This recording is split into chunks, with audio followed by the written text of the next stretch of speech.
Ricardo Leyva Munoz Ramirez, better known as Richard Ramirez and nicknamed the Night Stalker, was an American serial killer and sex offender whose killing spree occurred in Greater Los Angeles and the San Francisco Bay Area in the state of California. From April 1984 to August 1985, Ramirez murdered at least 14 people during various break-ins, with his crimes usually taking place in the afternoon, leading to him being dubbed the Night Stalker, the Walk-In Killer, and the Valley Intruder. He was convicted and sentenced to death in 1989 and died while awaiting execution in 2013. Ramirez's crimes were heavily influenced by a troubled childhood. Frequently abused by his father, he developed brain damage and started abusing drugs at the age of 10. He began developing macabre interests in his early and mid-teens from his older cousin, a Vietnam War veteran with schizophrenia and PTSD, who extensively bragged about the war crimes he had committed, and who killed his wife in front of him when he was 15. Ramirez learned military skills from him that he would later employ during his killing spree. He also cultivated a strong interest in Satanism and the occult. By the time he had left his home in Texas and moved to California at the age of 22, Ramirez began to frequently use cocaine.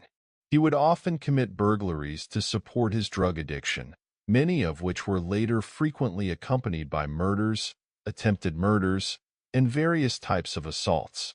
The murder spree terrorized the residents of Greater Los Angeles and later the San Francisco Bay Area over the course of 14 months. However, his first known murder occurred as early as April 1984. This crime was not connected to Ramirez, nor was it known to be his doing, until 2009.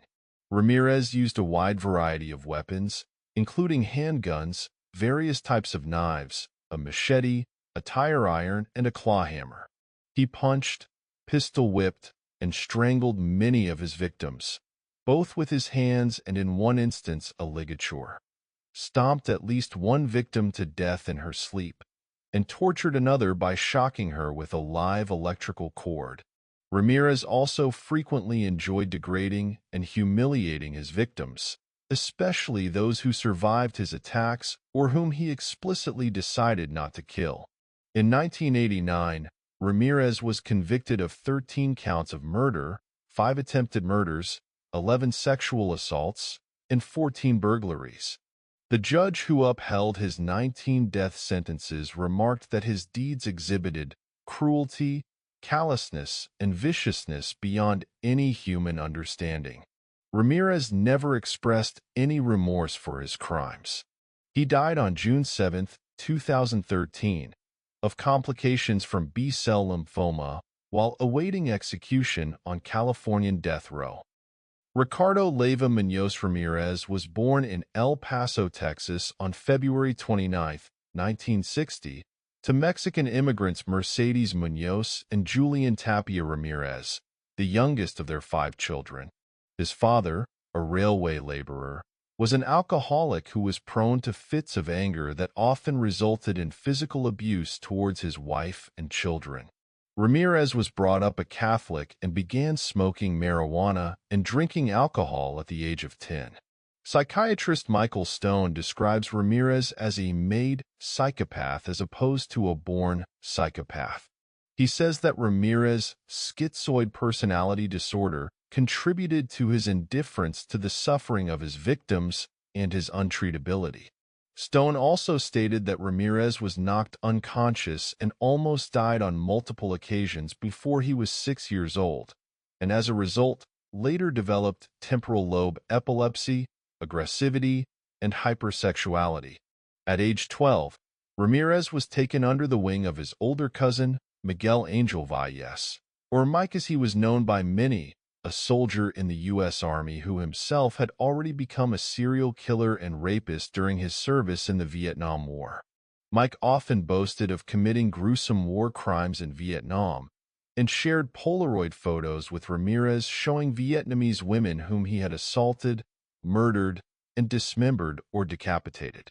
It is alleged that many of these photos depicted women being tied to trees or wooden posts both before and after they were sexually assaulted and killed by Valles.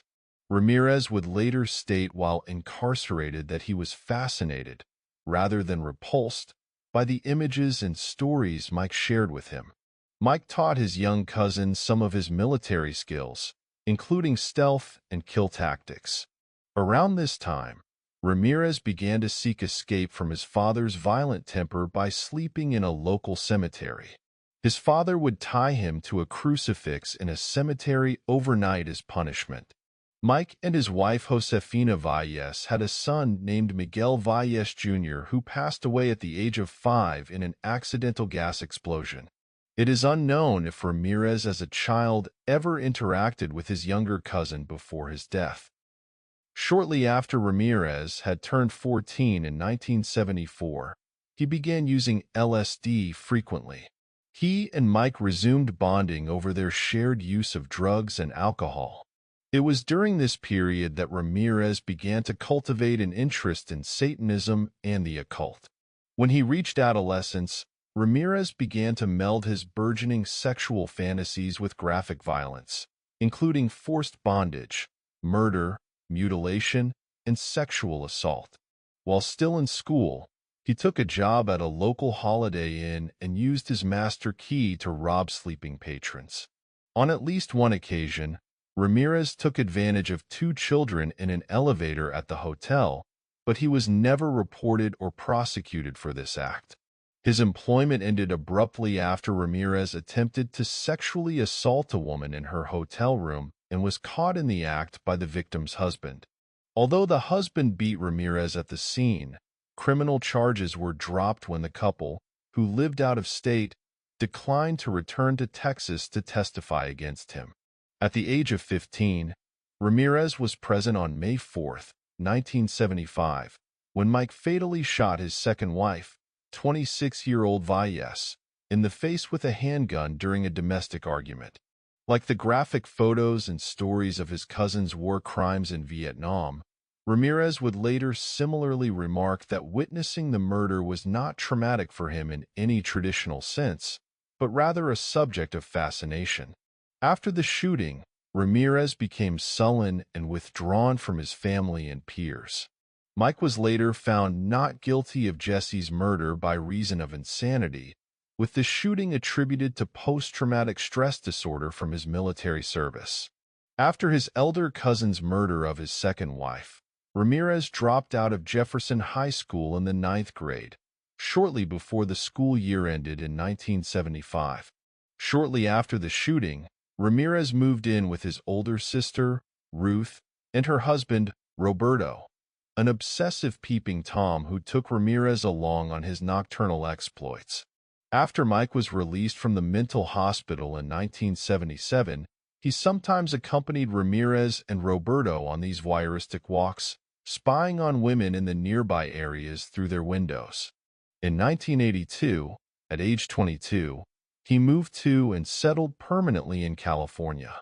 It was around this time that Ramirez began to use cocaine, which quickly became his substance of choice, and began to commit theft and burglaries to procure money for sustaining his addiction. He lived nomadically between San Francisco and Los Angeles County during this time prior to his incarceration.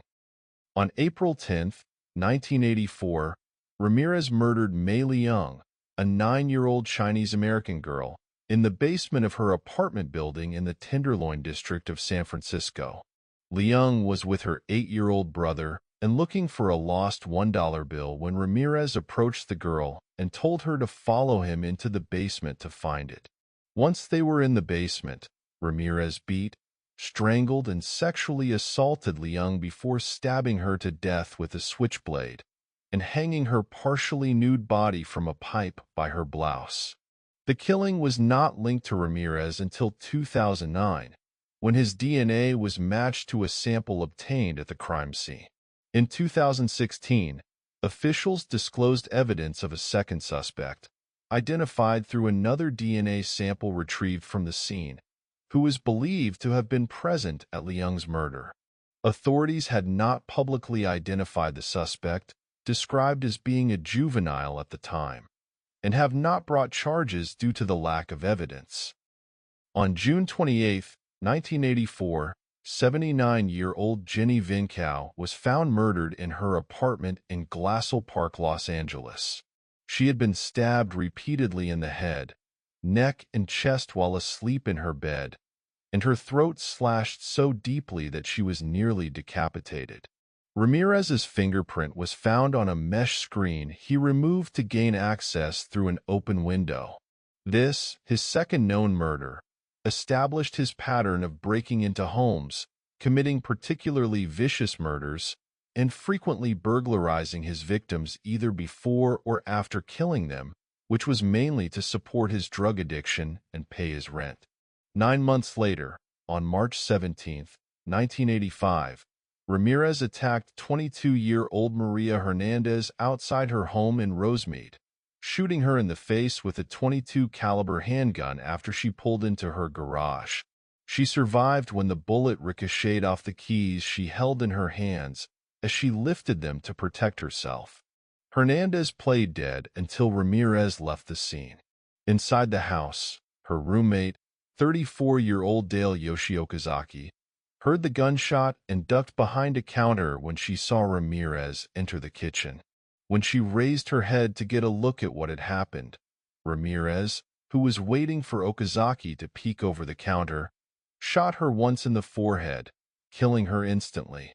Within an hour of the Rosemead attack, Ramirez pulled 30-year-old Cillian Veronica Yu out of her car in Monterey Park, shot her twice with a .22 caliber handgun and fled. She was pronounced dead upon arrival at the hospital.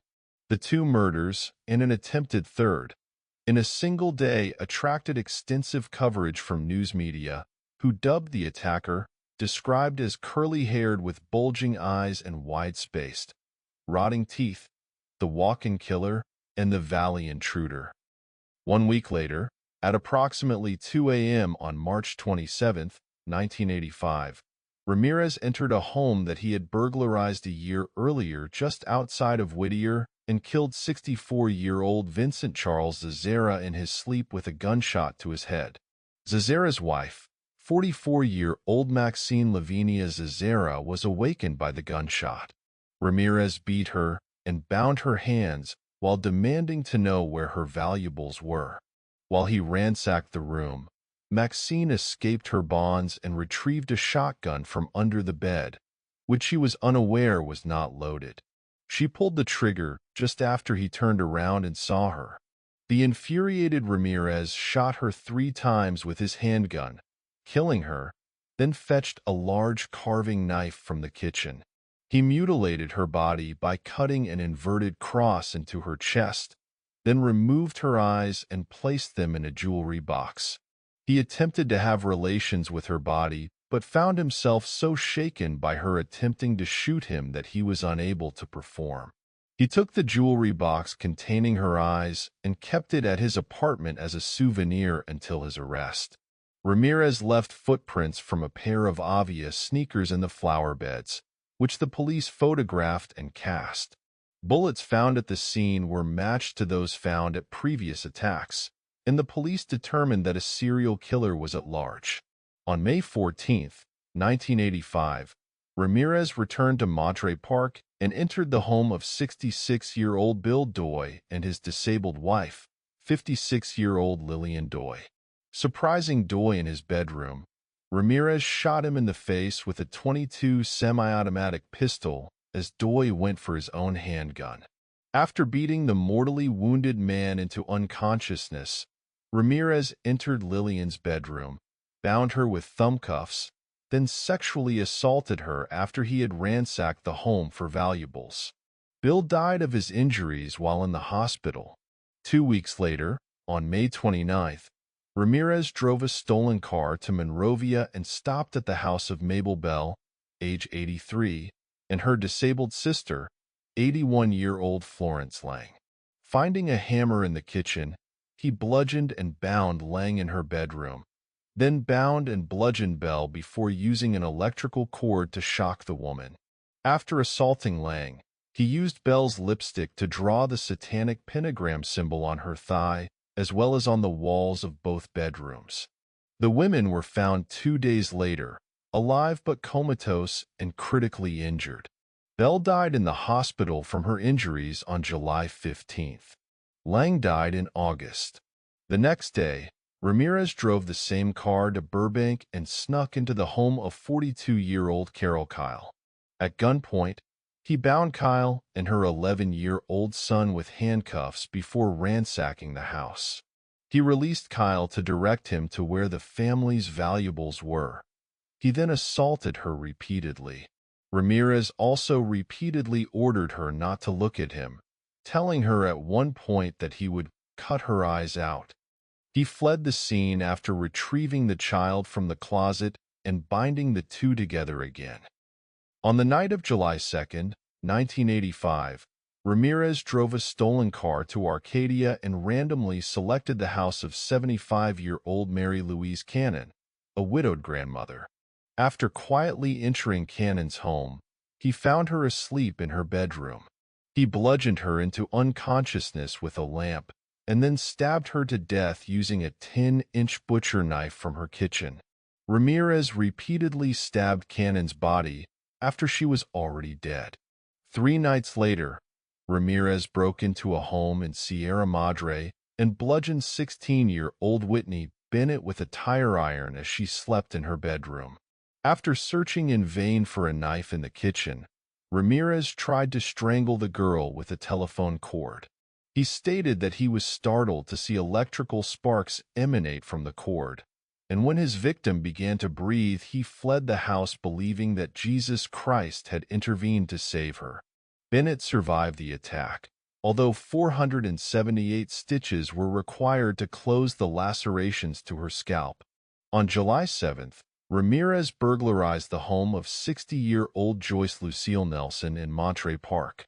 Finding her asleep on her living room couch, he beat her to death by stomping on her face repeatedly.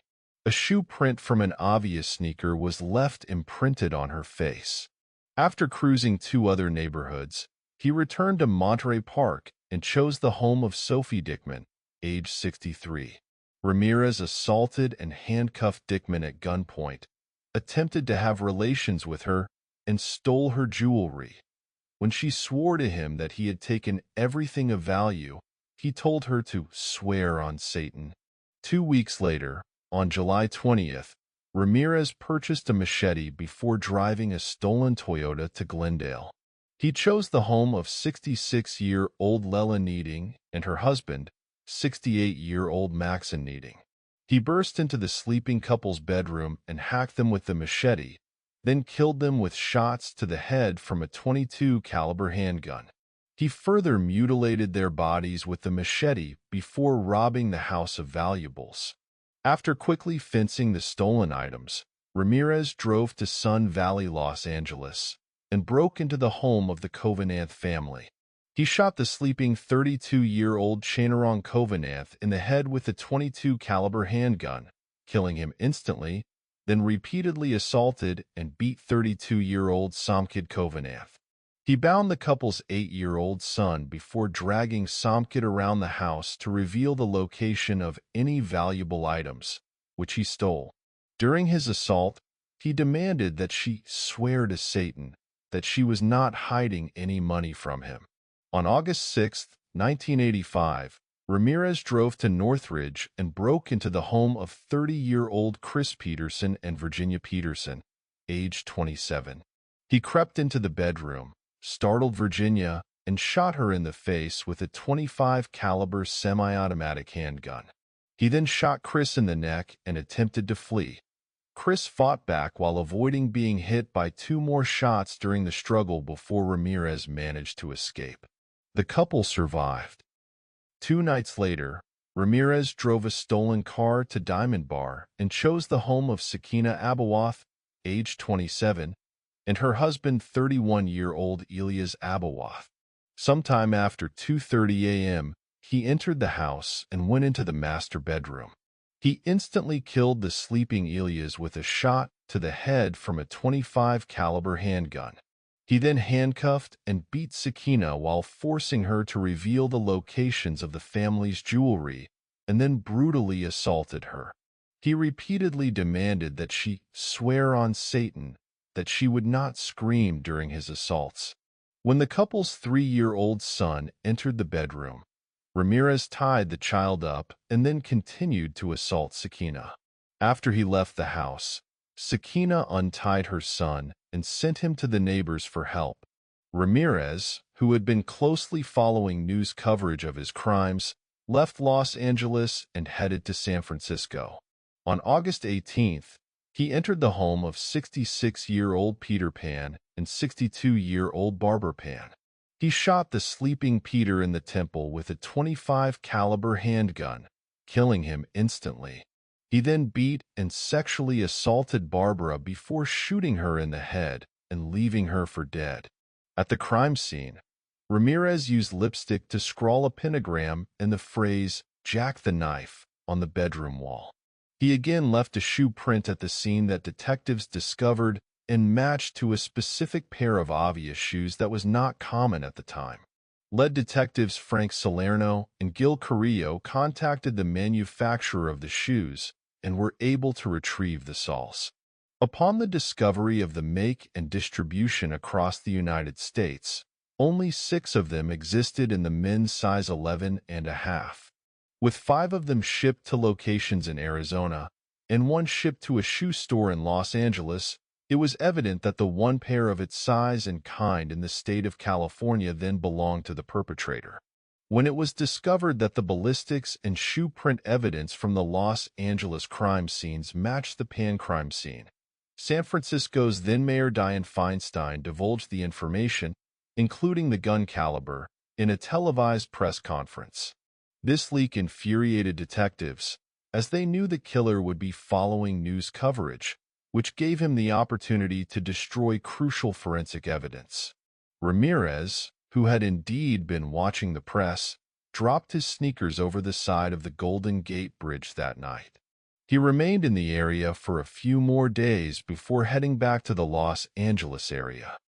On August 24, 1985, Ramirez traveled 76 miles south of Los Angeles in a stolen orange Toyota to Mission Viejo.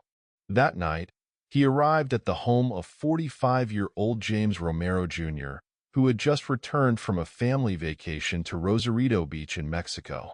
Romero's son, 13-year-old James Romero III, happened to be awake.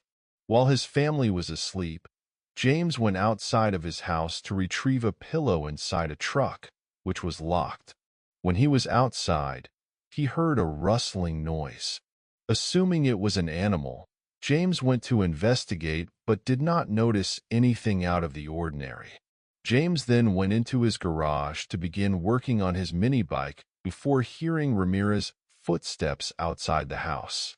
Thinking there was a prowler, James, after observing Ramirez through his bedroom window, went to wake his parents, and Ramirez fled the scene. James raced outside and noted the color, make, and style of the car, as well as a partial license plate number. Romero contacted the police with this information, believing James had chased away a thief. With his attack on the Romero residence aborted, Ramirez broke into the home of 30-year-old Bill Carnes and his fiancée, 29-year-old Inez Erickson, through a back door. Ramirez entered the sleeping couple's bedroom and awakened Carnes when he cocked his .25 caliber handgun. He shot Carnes 3 times in the head before turning his attention to Erickson. Ramirez identified himself as the Night Stalker and forced her to swear she loved Satan as he beat her with his fists and bound her with neckties from the closet. After stealing what he could find, Ramirez dragged Erickson to another room before sexually assaulting her. He then demanded cash and jewelry and made her swear on Satan there was no more. Before leaving the home, he told Erickson, "Tell them the Night Stalker was here." Erickson untied herself and went to a neighbor's house for help. Surgeons removed 2 of the 3 bullets from Carnes's head, and he survived his injuries. On the night of June 27, 1985, 32-year-old Patty Elaine Higgins was murdered in her Arcadia home. The crime was not discovered until July 2nd, when she failed to show up for work. Her attacker had sodomized her, strangled her, and slashed her throat. Ramirez was charged with murder and burglary in relation to Higgins' death. However, these charges were eventually dropped due to a lack of concrete physical evidence linking Higgins to the other murders. Based on a statement Ramirez made to an investigator, he is also a suspect in the San Francisco double murder of 58-year-old Christina Caldwell and 70-year-old Mary Caldwell. The sisters were found stabbed to death in their Telegraph Hill apartment on February 20, 1985. While incarcerated, Ramirez openly bragged to a prison officer and other inmates about having killed more than 20 people. Erickson gave a detailed description of her assailant to investigators, and police obtained a cast of Ramirez's footprint from the Romero house. The stolen Toyota was found abandoned on August 28 in Koreatown, Los Angeles, and police obtained a single fingerprint from the rearview mirror despite Ramirez's careful efforts to wipe the car clean of his prints. The print was positively identified as belonging to Ramirez, who was described by police as a 25-year-old drifter from Texas, with a long rap sheet that included many arrests for traffic and illegal drug violations. The identification of Ramirez's print was described as a near miracle, as the system used to identify him was recently installed, as well as the fact that the system contained the fingerprints of criminals born after January 1, 1960, only 2 months before Ramirez was born. On August 29, 1985, law enforcement officials decided to release a mugshot of Ramirez from a 1984 arrest for auto theft to the media. At the police press conference, it was announced, "We know who you are now, and soon everyone else will. There will be no place you can hide."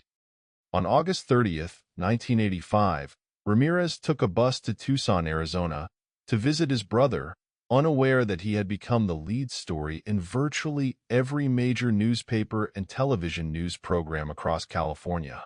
After failing to meet his brother due to his not being home, he returned to Los Angeles early on the morning of August 31st.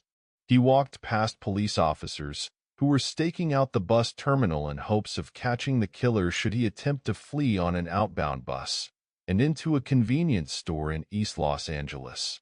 After noticing a group of elderly Hispanic women fearfully identifying him as El Matador, Ramirez saw his face on the front page of the newspaper La Opinion with a headline calling him Invasor Nocturno, Night Invader, and fled the store in a panic. After running across the Santa Ana freeway, he attempted to carjack an unlocked Ford Mustang but was pulled out by angry residents Faustino Pinion and Jose Burgoyne. Ramirez ran across the street and attempted to take car keys from Angelina de la Torre. Her husband, Manuel de la Torre, witnessed the attempt and struck Ramirez over the head with a fence post in the pursuit. A group of over 10 residents, including Jose Burgoyne's sons, formed and chased Ramirez down Hubbard Street in Boyle Heights. They soon restrained Ramirez and relentlessly beat him. At around 8 a.m., police were called over a disturbance in the area with few other details. Police quickly arrived on Hubbard Street and took a severely beaten Ramirez into custody. Jury selection for Ramirez's trial began on July 22, 1988. At his first court appearance, he raised a hand with a pentagram drawn on it and yelled, "Hail Satan!" On August 3, 1988, the Los Angeles Times reported that some jail employees overheard Ramirez planning to shoot the prosecutor with a gun, which he intended to have smuggled into the courtroom. Consequently, a metal detector was installed outside and intensive searches were conducted on people entering. On August 14th, the trial was interrupted because one of the jurors, Phyllis Singletary, did not arrive at the courtroom. Later that day, she was found shot to death in her apartment. The jury was terrified, wondering if Ramirez had somehow directed this event from inside his prison cell and whether or not he could reach other jurors. However, it was ultimately determined that Ramirez was not responsible for Singletary's death, as she was shot and killed by her boyfriend, who later committed self-unaliving with the same weapon in a hotel. The alternate juror who replaced Singletary was too frightened to return to her home. On September 20th, 1989, Ramirez was convicted of all 43 charges, 13 counts of murder, 5 attempted murders, 11 sexual assaults, and 14 burglaries. During the penalty phase of the trial on November 7, 1989, he was sentenced to death in California's gas chamber. He stated to reporters after the death sentences, "Big deal. Death always went with the territory. See you in Disneyland." The trial cost $1.8 million, which at the time made it the most expensive murder trial in the history of California until it was surpassed by the O.J. Simpson case in 1994. While awaiting trial, Ramirez reportedly met actor Sean Penn, who was jailed for 33 days in 1987 for reckless driving and assault of an extra on the movie Colors, claimed to receive a letter from Ramirez as a fellow inmate, to which he wrote back telling Ramirez he had no sympathy and hoped he died in the gas chamber. By the time of the trial, Ramirez had fans who were writing him letters and paying him visits. Beginning in 1985, Doreen Leung wrote Ramirez nearly 75 letters during his incarceration. In 1988, he proposed to Leung, and on October 3, 1996, they were married in California's San Quentin State Prison. For many years before Ramirez's death, Leung stated that she would die by her own hands when Ramirez was executed. By the time of his death in 2013, Ramirez was engaged to a 23-year-old writer. On August 7, 2006, Ramirez's first round of state appeals ended unsuccessfully when the California Supreme Court upheld his convictions and death sentence. On September 7, 2006, the California Supreme Court denied his request for a rehearing. Ramirez had additional appeals pending until the time of his death. Ramirez died of complications secondary to B-cell lymphoma at Marin General Hospital in Greenbury, California, on June 7, 2013. He had also been affected by chronic substance abuse and chronic hepatitis C viral infection. His body was not claimed, so it was cremated.